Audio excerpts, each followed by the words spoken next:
improving as a chess beginner, let's say for an example you are 700 and you really want to improve, let's say you want to reach to 1100, let's say you're 800 and you want to reach to 1200. This is probably one of the easiest things to do, and I'm saying this because I did this. I leveled up to 1700. Now when I look back, there's really just a few things that I have no idea why. A lot of YouTubers on the chess niche, they're just not talking about them. So I'm gonna show you them right now so you can level up. It's really easy. So I'm gonna assume that most of the people that view this, let's say you are 800, 700, maybe even 1000, but somewhere along this Elo range. I'm gonna take you through this. I really want you to pay attention because on this Elo level, when you're just a beginner, or let's say for an example you've just started to play chess, I don't know why, but chess YouTubers, YouTube channels don't talk about this. And when I've realized this, it was super weird. So let's start. Okay, so this is a position between two players. They are rated at around 1000, okay?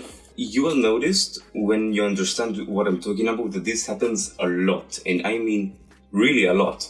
So let's pay attention. Black just moved the knight from f6 to e4, okay?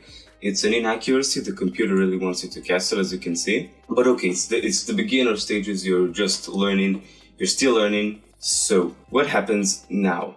As you can see, the knight on e5 is under threat, but your knight on e4 is threatened as well. So it's not as bad, it's like same type of pressure, let's say. But as white, and again I'm assuming that you're minus 1000, okay? This is to improve, remember.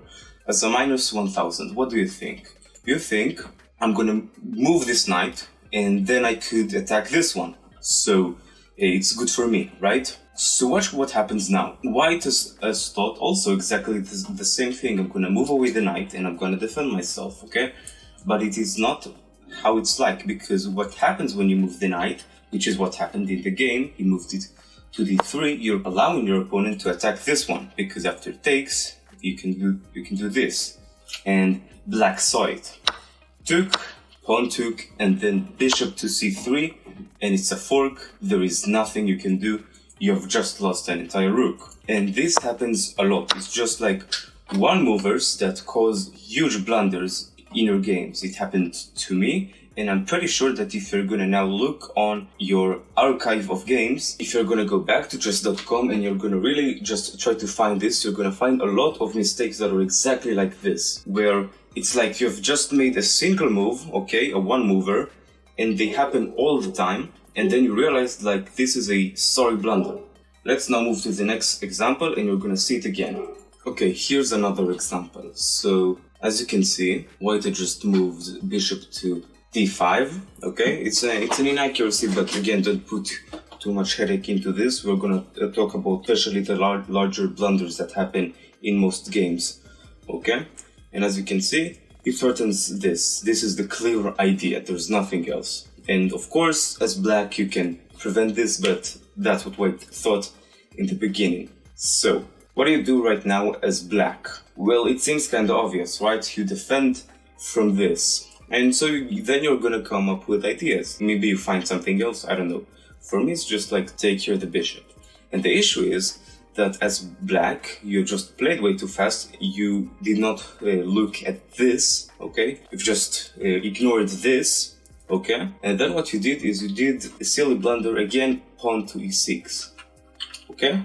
Which I know you probably are not thinking that this is what happened, but I guarantee for you, if you're gonna look more into your own games in your archive, if you've just started to play chess, that you're gonna find a lot of blunders that are exactly like this, okay? And now you can just carry on with your attack as white, bishop to here, and it's an easy win afterwards. And I think that you can already start seeing the pattern in these sort of situations where it's like you're making a move and you find out later on that this is a blunder. These one movers happen all of the time. And in order to improve at chess, especially as beginners, and actually also as intermediate players, we need to be aware of them and to prevent them. Sort of like one mover mistakes. They have a name, I think Gotham Chess invented it. It's called tunnel vision.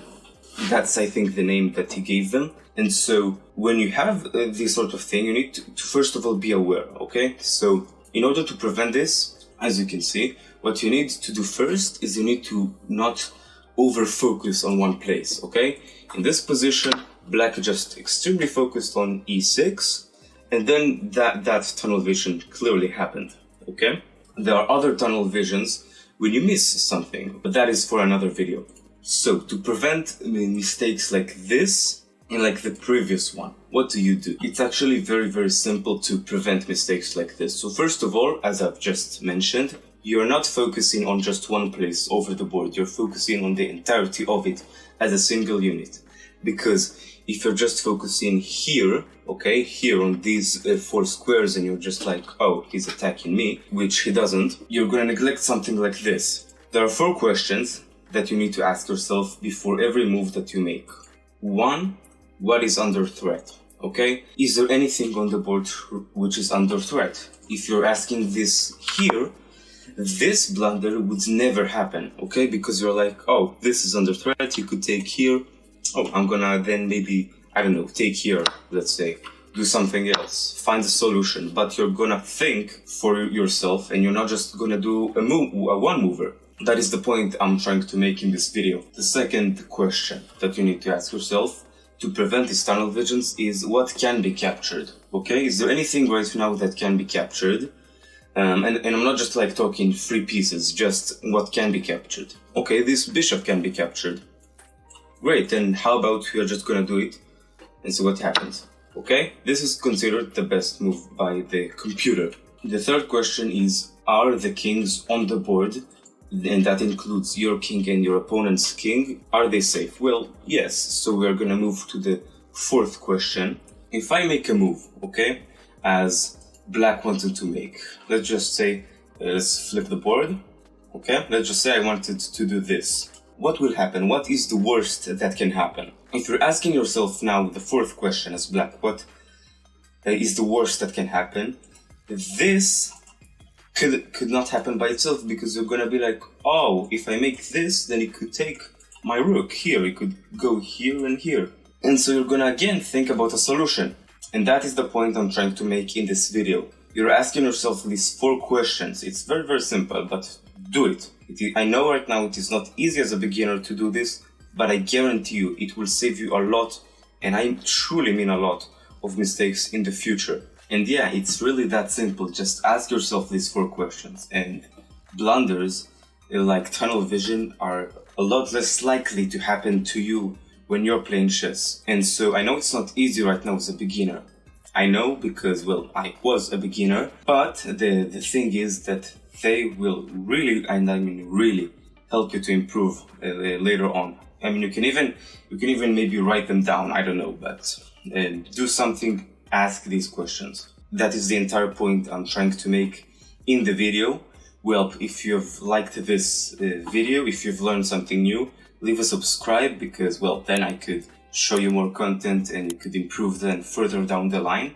If you're a beginner, this is just the content that I wish I had when I just started to play chess, so I wouldn't need to spend so much time learning. And I will see you in the next video. So yeah, bye bye.